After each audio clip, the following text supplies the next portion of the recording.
తెలంగాణలో రోజు రోజుకు విత్తనాల కోసం రైతులు అష్టకష్టాలు పడుతున్నారు. తాజాగా ఆదిలాబాద్లో పత్తి రైతులకు కష్టాలు తప్పడం లేదు. విత్తనాల కోసం దుకాణాల ముందు కుస్తీలు పడుతున్నారు రైతులు. విత్తనాల దుకాణాల ఎదుట భారీగా క్యూ లైన్లు కనిపిస్తున్నాయి. గంటల తరబడి విత్తనాల దుకాణాల దగ్గర ఎదురు చూసినా విత్తనాలు దొరక్కపోవడంతో ఆవేదన వ్యక్తం చేస్తున్నారు. డిమాండ్కి తగ్గట్లుగా సరఫరా లేకపోవడంతో ఆందోళన పడుతున్నారు. అధికారులు స్పందించి తగిన సీడ్స్ సరఫరా చేయాలంటూ రైతులు డిమాండ్ చేస్తున్నారు.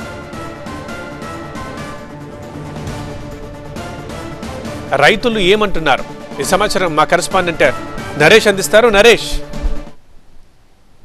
పత్తి విత్తనాల కోసం రైతులు పోటెత్తారు. ఆదిలాబాద్లోని పంజాబ్ చౌక్, గాంధీ చౌక్ లో ఉన్న పత్తి విత్తనాల వద్ద భారీ క్యూ లైన్లు కనిపిస్తున్నాయి. ఎక్కడికక్కడ కిక్కిరిసిపోయి రైతులు కనిపిస్తున్నారు పత్తి విత్తనాలు తీసుకునేందుకు. అందులో ముఖ్యంగా ఒకే రకమైన పత్తి విత్తనాల కోసం డిమాండ్ ఉంది. ఆ డిమాండ్కు తగ్గట్టుగా సప్లై లేకపోవడంతో రైతులు ఇబ్బంది పడుతున్న పరిస్థితి కనిపిస్తుంది. మనతో పాటుగా అగ్రికల్చర్ ఆఫీసర్ పుల్లయ్య మనతో పాటుగా ఉన్నారు.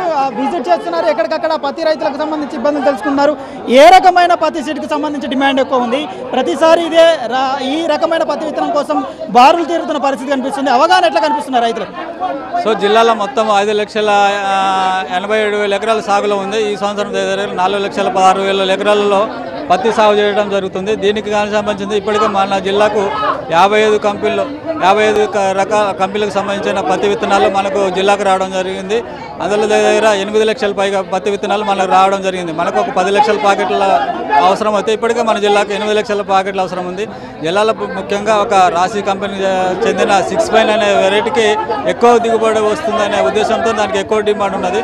దానికి సంబంధించి మనకు జిల్లాకి ఇప్పటికే ఒక 40,000 ప్యాకెట్లు పైగా రావడం జరిగింది. నిన్న ఇవాళ కూడా ఒక 25,000 ప్యాకెట్లు కూడా జిల్లాకు రావడం జరిగింది.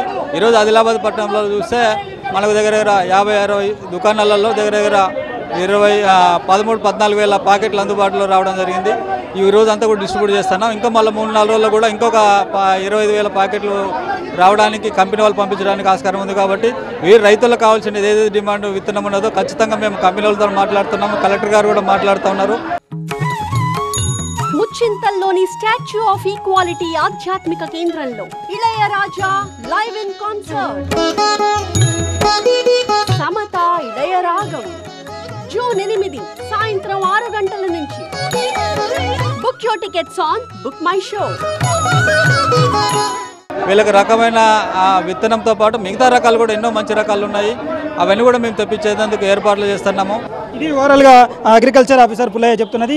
క్యూ లైన్లు చూడొచ్చు. క్యూ లైన్లు పెద్ద ఎత్తున క్యూ లైన్లు ఉన్నాయి. ఇంకా క్యూ లైన్లు పెరుగుతూనే ఉన్నాయి. దానికి సంబంధించి డిమాండ్కు సంబంధించి పత్తికి సంబంధించిన రైతులకు డిమాండ్కి సప్లై లేకపోవడం కారణంగానే ఇబ్బందులు ఉన్నాయని చెప్తున్నారు. పర్టికులర్గా రాశి 659కు సంబంధించిన విత్తనాలు ఏవైతే ఉన్నాయో ఆ విత్తనాలకు డిమాండ్ ఎక్కువ ఉంది. దానికి తగ్గట్టుగా సప్లై లేదు. ఈసారి ఒక 20,000 ప్యాకెట్లు తక్కువ వచ్చాయి. మరో 2-3 రోజులలో పూర్తి స్థాయిలో ప్యాకెట్లు వస్తాయి. రైతులు ఎవరు దిగులు పడద్దు, ఆందోళన చెందొద్దని అగ్రికల్చర్ ఆఫీసర్లు అయితే చెప్తున్న పరిస్థితి కనిపిస్తుంది. ఒకవేళ ఇది కాకపోయినా వేరే పత్తి రకం నాణ్యత కూడిన పత్తి రకాలకు సంబంధించిన విత్తనాలను దిగుబడి చేస్తాము, దానికి పంపిణీ చేస్తాము, వారికి రైతులకు అవగాహన కల్పిస్తామని చెప్తున్నారు. ఓవరాల్గానైతే ఆదిలాబాద్లో ఏ షాప్లో చూసినా కూడా ఈ విధంగా కిక్కిరిసిపోయి ఎండలో పడిగాపులు కాస్తూ రైతులు ఇబ్బంది పడుతున్న పరిస్థితులు కనిపిస్తున్నాయి. ఇది ఆదిలాబాద్లో పత్తి రైతులకు వచ్చిన కష్టాలు.